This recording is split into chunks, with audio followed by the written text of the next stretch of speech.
3 days before my mother's 70th birthday, her savings account showed a balance of $41. She said she wanted me to have it early, she told me herself. My mother had worked that job for 31 years, she had never once asked anyone for anything, and now the account she built to protect herself in her old age was almost gone. The part that made no sense was this: there was a name on every single withdrawal, and it was not my sister's name. But before I tell you who that name belonged to, you need to understand what I saw in that bank statement that made my sister go completely silent in front of our entire family. If you have ever watched someone close to you take from the one person who never deserved it, this story was written for you. Stay with me. My name is not important. What matters is that I was the one who called every Sunday. I was the one who drove 2 hours each way every single holiday to make sure my mother had someone sitting at her table. I was the one who sat with her in waiting rooms, who kept track of her prescriptions, who remembered the name of her doctor and the date of her next appointment. My sister lived 20 minutes from my mother. She visited maybe 4 times a year, and 2 of those were at Christmas when the whole family was expected to show up anyway. I never said anything about it. I told myself people show love in different ways. I told myself she was busy with her own life and I should not compare. My mother never complained. She always found a reason to defend my sister. She would say Renee has a lot going on. She would say Renee is still finding her way. She would say things with a soft voice and a look in her eyes that told me she knew something was not quite right but was not ready to name it. My mother's name is Patricia. She is the kind of woman who saves the wrapping paper to use it again. She is the kind of woman who keeps a jar of coins on the counter and counts them at the end of the year and puts whatever is inside into a separate savings account. She has done this since before I was born. She worked the same job at a county records office for 31 years. She retired at 64 with a modest pension and a savings account she had built herself, one careful decision at a time. She never financed anything she could not afford. She never borrowed money from anyone. That savings account had just over $62,000 in it. She told me about it 2 years before any of this happened. She pulled me aside after dinner one night and said she wanted me to know it existed. She said it was for her old age. She said if anything ever happened to her, she wanted to make sure things were organized. She showed me the account number written in her careful handwriting on an index card she kept inside her Bible. I remember how proud she looked when she said it. She said I worked for every cent of that. No one gave me a thing. I said, I know, Mom, I know you did. My sister Renee was 3 years younger than me. She had always been the louder one, the one who took up more space in a room, the one who could turn any conversation back to herself without it seeming like she was doing it on purpose. Growing up, I thought that was just her personality. I thought she was confident. I thought she was bold. It took me a long time to see the difference between confidence and entitlement. Renee had been between jobs twice in the last 4 years. Both times my mother helped her, once with $800 for a car repair, once with $1,200 to cover 2 months of a utility bill. Both times Renee said she would pay it back. Both times the subject was quietly dropped. I did not think much of it then. I thought it was just my mother being a mother. I thought it was just Renee being Renee. What I was working toward, the thing I was protecting during all of this, was simple. My mother's 70th birthday was coming. I had been planning a trip for her for over a year. She had always wanted to go to Savannah, Georgia. She had a photograph of the riverfront on her refrigerator that she had cut from a magazine years ago. I had already paid the deposit on a small rental cottage near the water. I had already arranged time off work. I had already called 2 of her oldest friends to see if they could join her for one of the dinners. I wanted her to have something she had never let herself have before. Something she had not worked for or saved for or sacrificed for. Something that was just given to her because she deserved it. The first time I noticed something was off, I almost let it go completely. It was in February. I called my mother on a Sunday the way I always did. She sounded a little quieter than usual. I asked if she was okay. She said yes, just tired. I asked if she needed anything. She paused a little longer than normal and then said, "No, I'm fine, sweetheart." I remember thinking she sounded like someone who was working something out in her head. Boo. I did not push it. 3 weeks later, I was at her house helping her reorganize the closet in her spare room. She had always kept her important papers in a plastic bin on the top shelf. The bin was open on the bed and I could see some of it had been gone through recently. I did not ask about it directly, but I noticed the index card with her savings account number was not in her Bible where she had always kept it. I asked her if she had moved it somewhere safer. She said, "Oh, it's fine, I just let Renee hold on to a few things for me." I said, "What do you mean, hold on to them?" She said Renee offered to help me manage some things. She said it in the way she always talked about Renee, like it was a small kindness and I should not make it a big thing. I said okay, I left it there. I told myself it was just my mother trusting her daughter. I told myself I was being suspicious of something ordinary. I told myself to stop comparing myself to Renee and just be glad someone was helping. But the feeling did not fully leave. The second time, it was harder to explain away. It was April, I drove up for the weekend. My mother mentioned she was thinking about switching banks. I asked her why. She said Renee had been helping her look at options. I asked what was wrong with the bank she had used for 20 years. She looked a little uncertain. She said Renee thought there might be a better savings rate somewhere else. I said, "Mom, your savings rate is fine. There is nothing wrong with where you are." She nodded, but she looked like someone who had already agreed to something and was not sure how to say so. I asked if Renee had access to her account.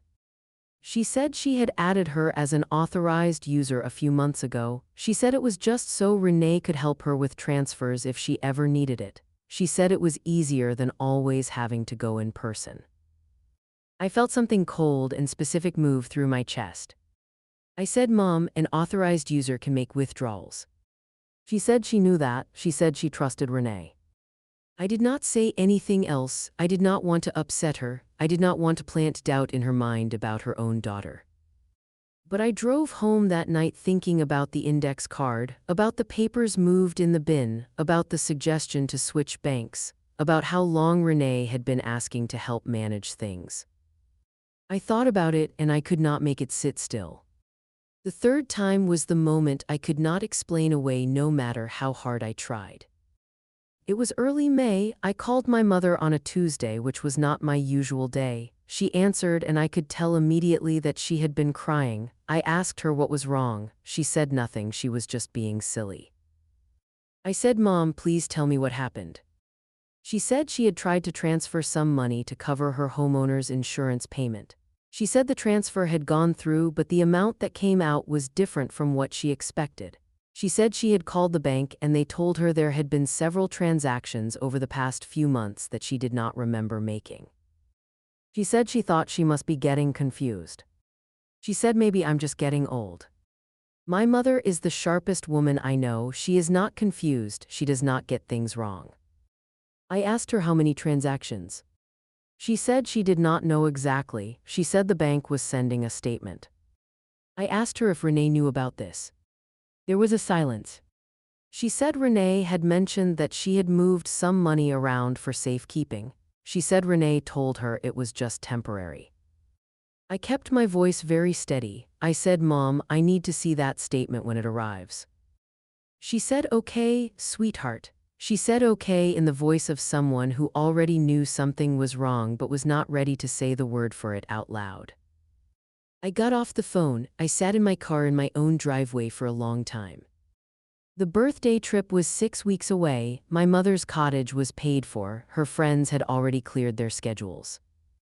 I drove to her house the following Saturday and I sat at her kitchen table and I opened the bank statement together with her. The envelope was still sealed.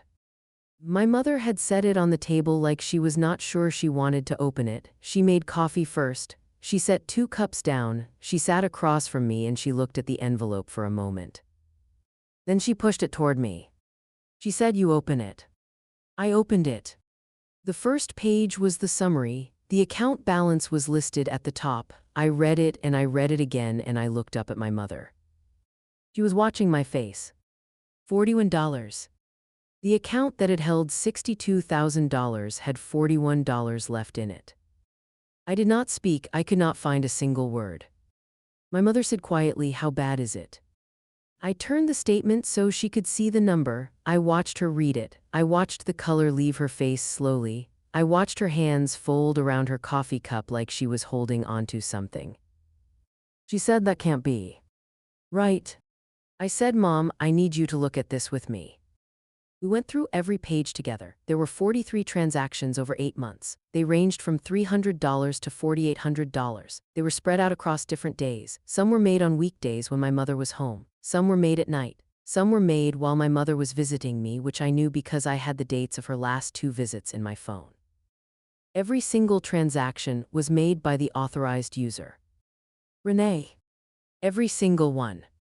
43 times my sister had reached into my mother's account and taken something, and she had been careful about it, not too much at once, not so regular that it looked like a pattern right away, just steady, just quiet, just enough to almost empty $62,000 over 8 months.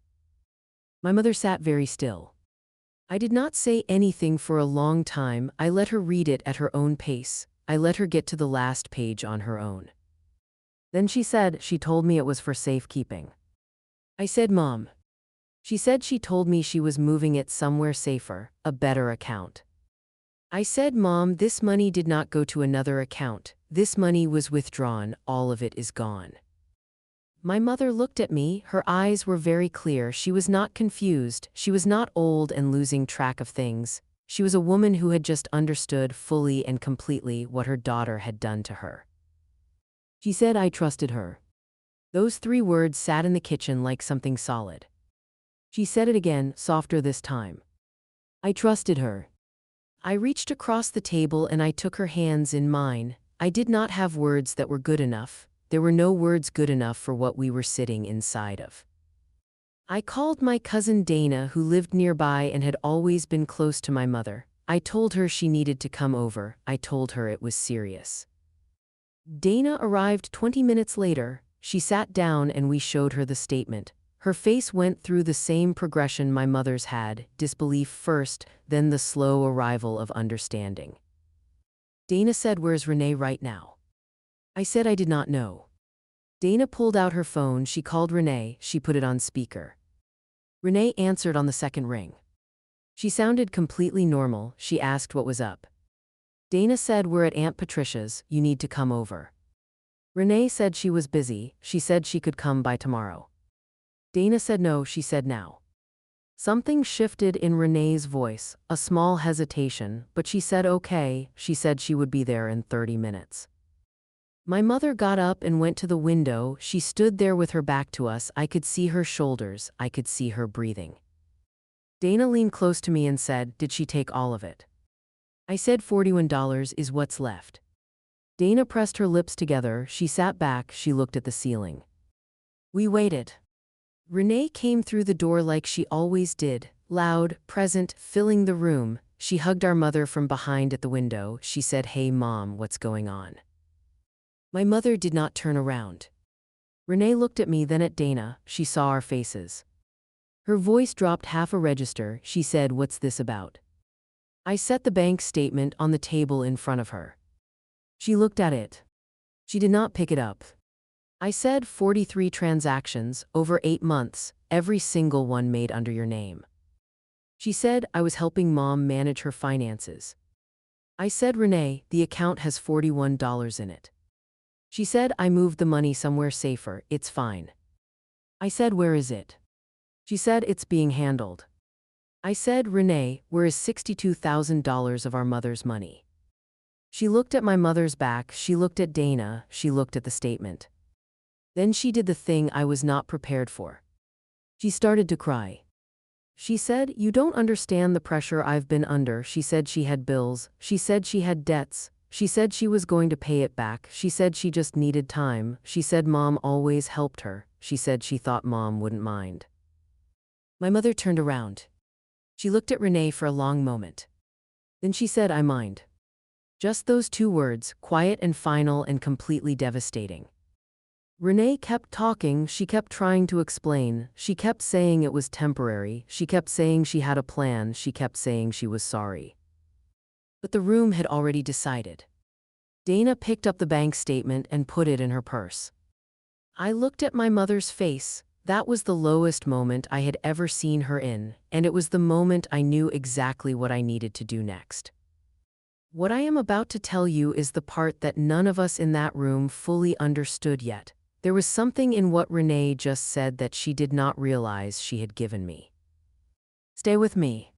She said she had a plan.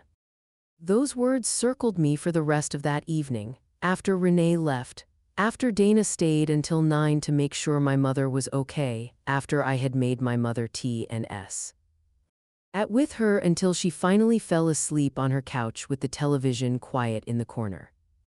She said she had a plan. I sat in my mother's kitchen alone and I thought about what that meant. Renee was not someone who saved money, she was not someone who invested. She had bounced between jobs and borrowed money and paid bills late for as long as I could remember. She did not have $62,000 sitting somewhere safe. But she said she had a plan. That meant she had done something with it, or she was still doing something with it, which meant there was a trail. I did not go loud, I did not call her that night with accusations. I did not post anything or tell anyone outside of Dana. I went very still inside, the way you go still when something important is about to become clear. The next morning, I drove to my mother's bank. I sat across from a branch manager named Carol. I explained what had happened as calmly as I could. I said my mother was an elderly woman on a fixed income. I said she had an authorized user who had made unauthorized personal use of her funds over 8 months. I said my mother had not consented to any personal withdrawals. I said we had the statement. Carol asked if my mother was willing to file a formal dispute. I called my mother on the phone right there in Carol's office. My mother said yes. She said yes clearly and without any hesitation. Carol said she would flag the account, freeze what remained, and begin the dispute process. She said because the funds had been moved by an authorized user rather than an outside party, it was a more complex situation. She said they would need to document the transactions and submit them for review. She said it could take time. I said I understood. Then she said something that stopped me completely. She said, "Do you know if any of the funds were transferred to another account held at this bank or moved to an outside institution?" I said I did not know. She said, "If the funds were transferred to another account within this bank, there may be options we can explore." I sat with that for a moment. I said, "Is there any way to know where the money went?" She said not without a formal legal process. She said I would need to speak with an attorney. I thanked her. I walked out. I sat in my car. I called a friend of mine named Simone who worked in banking compliance, not in this state but close enough to understand the system. I texted her a quick summary and asked if she had 15 minutes. She called me back in 5. She said if Renee was smart, she moved the money into an account in her own name at a different bank. But she said most people who do this are not as careful as they think. She said a lot of people make the mistake of using the same routing infrastructure, especially if they were managing things from a phone app. She said, "What app was your mother using?" I checked the statement. There was a mobile platform listed. I said the name. Simone paused, then she said that platform has a feature where secondary users can link a personal account for quick transfers. It is supposed to be for legitimate bill pay, but if Renee linked her own account, that link would still be in your mother's profile. My hands went very still. I said, "How do I access that?" She said, "You need your mother to log in." I drove back to my mother's house. I asked her to open the app on her phone. I asked her to go to the authorized users section. I asked her to look at linked external accounts. There was one.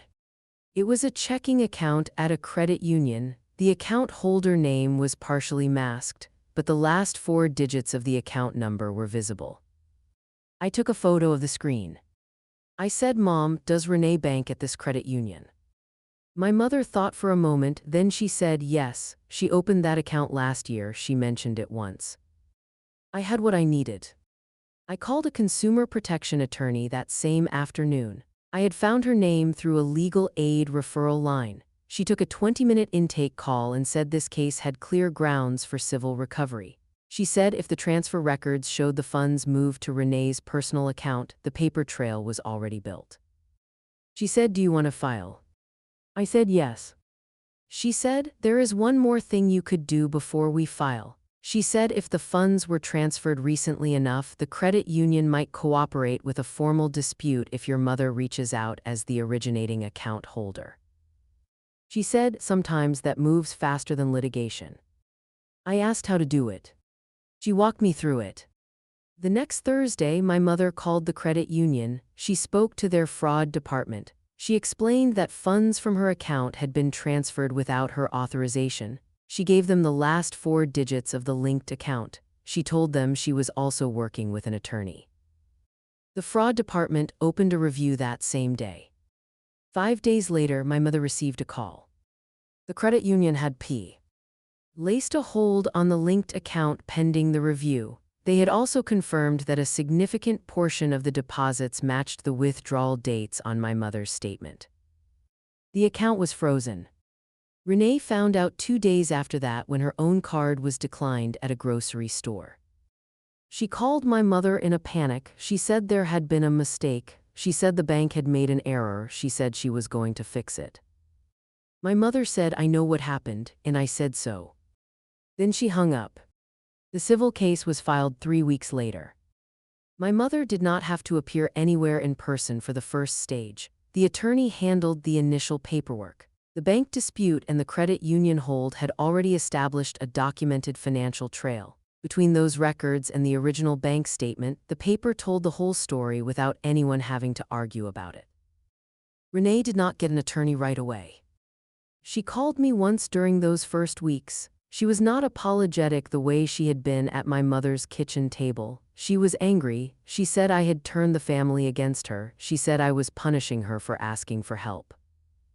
I said, "Renee, you took $62,000 from a 70-year-old woman on a fixed income. You did not ask for help, you helped yourself." She said that was not how it happened. I said the bank statements say otherwise. She hung up. I did not call her back.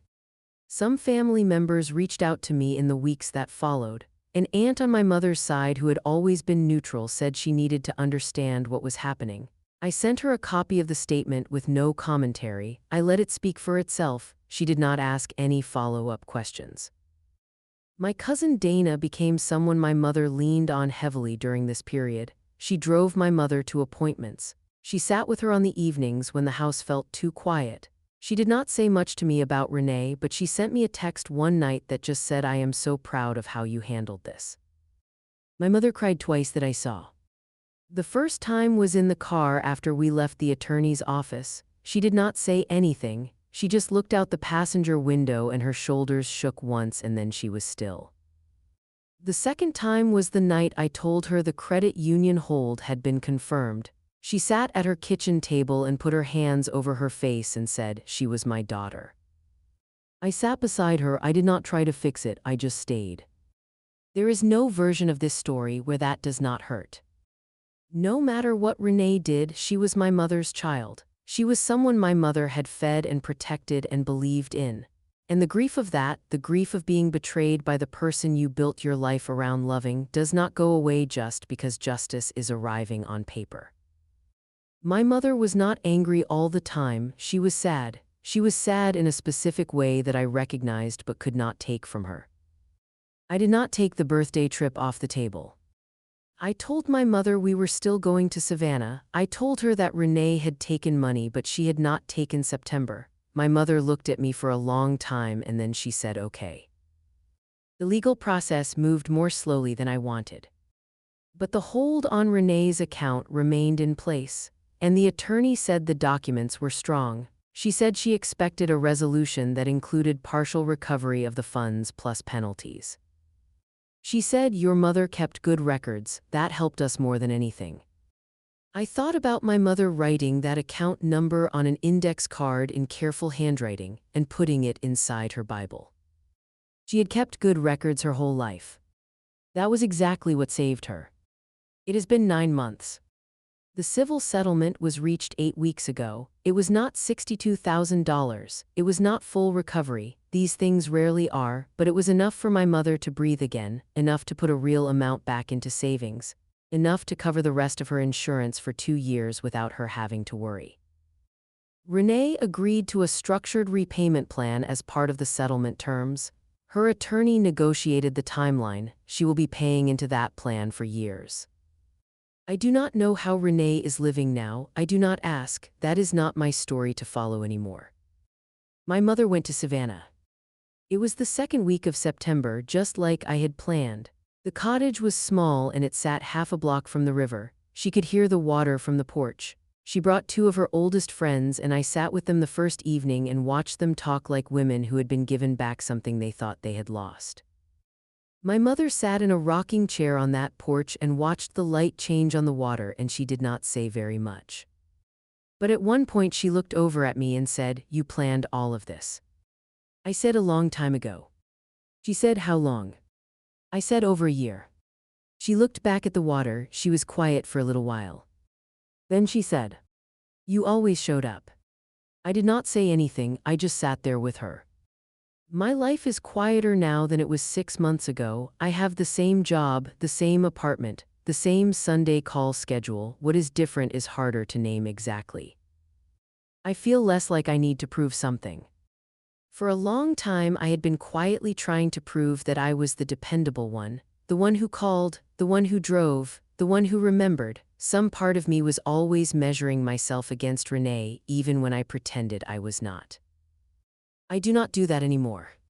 I show up because I love my mother, not because someone else does not. She calls me now on Tuesdays too, not just Sundays. Small calls, 30 minutes. She tells me what she made for dinner or what her neighbor's dog did that morning. I listen to every word.